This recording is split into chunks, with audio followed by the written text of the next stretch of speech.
আসসালামু আলাইকুম। আশা করি আপনারা সবাই অনেক ভালো আছেন।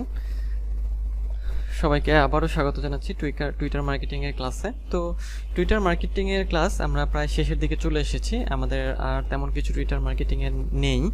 আজকে আপনাদের এমবেড টুইটের বিষয়টা দেখাবো। তো যদি আপনি আগের ভিডিওগুলো না দেখে থাকেন, অর্থাৎ আগের ক্লাসগুলো, তাহলে আপনি অবশ্যই আমার চ্যানেলের প্লেলিস্টে গিয়ে দেখে আসবেন। তা না হলে আজকের ভিডিওটা বুঝতে কষ্ট হবে। যদি আগের ক্লাসগুলো দেখেন তাহলে এই বিষয়গুলো সম্পর্কে বিস্তর বা একেবারে সঠিক ধারণা, পুঙ্খানুপুঙ্খ ধারণা পেয়ে যাবেন। শুরু করব মূল আলোচনা।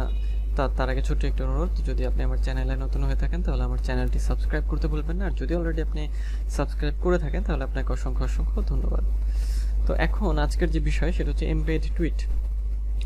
তো এমবেড টুইট অর্থাৎ এইটা এমবেড টুইটটা আসলে কি সেই বিষয়ে একটু বলি, এবং এমবেড টুইটটা আপনার কখন লাগবে সেটা সম্পর্কে একটু ধারণা দিই। এমবেড টুইটটা আপনার লাগবে, আমরা অনেক সময় দেখি যে কোনো ওয়েবসাইটে কোনো লেখা আমরা পড়ছি বা কোনো লেখা যখন পড়ি, তো তখন লেখার মধ্যে আমরা হয়তো দেখি যে ক্লিক করলে লিঙ্ক চলে যাচ্ছে বা লেখার মধ্যে একটা লিঙ্ক দেয়া আছে। তো এটাই হচ্ছে এমবেড টুইট, অর্থাৎ একটা কোড থাকে, সেই কোডটা ওর মধ্যে পাঞ্চ করে দেওয়া হয় বা ইনসার্ট করে দেওয়া হয়।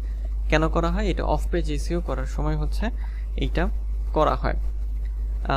অর্থাৎ এমবেড টুইটটা আপনার লাগবে যে একটা টুইটের একটা কোড আছে যেটা এসইও করার সময় লাগে, তো সেই কোডটাই হচ্ছে এমবেড টুইট। তো টুইটার থেকে এই এমবেড টুইটটা আমরা পেতে পারি, এবং এটা আমাদের কেন দরকার?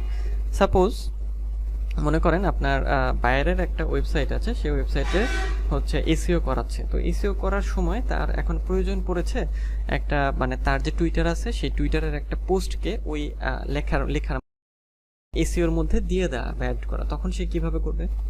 তার এই এমবেড টুইটটা লাগবে, বা যে আপনার এমবেড কোড সেটা লাগবে। সেটা তখন কপি করে সে ওই লেখার মধ্যে সেটা দিয়ে দেবে আর কি। সে তো দিতে পারবে না, সেটা আপনিই দিবেন, কারণ আপনি এসইওর কাজ যদি আপনি করে থাকেন তাহলে আপনি সেটা করবেন, বা এসইও যে করবে সেই সেটা করবে। তো আমি এখন যেটা দেখিয়ে দেবো সেটা হচ্ছে এমবেড কোডটা কোথায় পাওয়া যায়।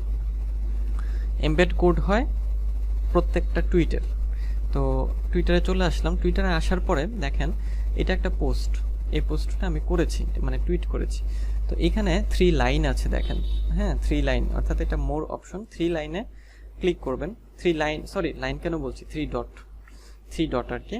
তো 3 ডটে ক্লিক করবেন। ক্লিক করলে দেখেন এখানে একটা অপশন আছে, সেটা হচ্ছে যে এমবেড টুইট। এই যে এমবেড টুইট, এটার কথাই আমি এখানে বলছি, এমবেড টুইট। এই টুইটের কোডটা লাগবে, তাই তো? তাহলে এমবেড টুইট, এটা ক্লিক করছে। আচ্ছা, ক্লিক করলে দেখেন একটা কোড আছে এখানে, এই যে পোস্টটা। আচ্ছা, এই পোস্টের একটা কোড কোথায়? এই যে দেখেন কপি কোড, এই যে এখানে বড় একটা আমি কপি করছি, কপি করলাম, কপি করে আমি নোটপ্যাডে দেখাই আপনাদের। কপি করে এখানে পেস্ট করলাম। দেখেন কত বড় একটা কোড এটা, তাই না? এই যে কোডটা দেখেন, কিছু কি বোঝা যাচ্ছে?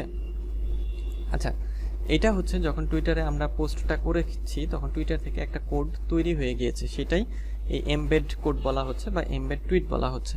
যখন অফ পেজ এসইওর কাজ করা হবে বা এসইওর কাজ করা হবে তখন কি হবে, যে ওই টুইটটা যদি এখানে যোগ করার দরকার পড়ে, এই যে টুইটটা যে টুইটটা আমি দেখালাম, তখন এত বড় কোডটা কিন্তু লাগবে।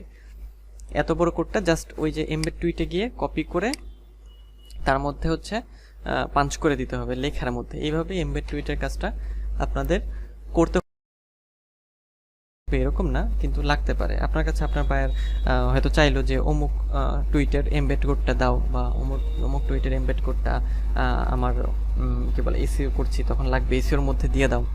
তখন আপনি এইভাবে সেটা কালেক্ট করতে পারবেন। কিন্তু আমি আরেকবার একটু দেখিয়ে দিই। এই যে কোনো একটা টুইটে আসবেন, টুইটে আসার পর এই যে দেখেন 3 ডট আছে, এখানে ক্লিক করবেন। ক্লিক করার পরে এই যে এমবেড টুইট, এখানে ক্লিক করবেন। ক্লিক করলে এই যে কপি কোড, এই যে টুইটের এইটার কোড কিন্তু চলে এসেছে। এটা জাস্ট কপি করবেন, কপি করে ওই লেখার মধ্যে ইনসার্ট করে দিলেই হবে।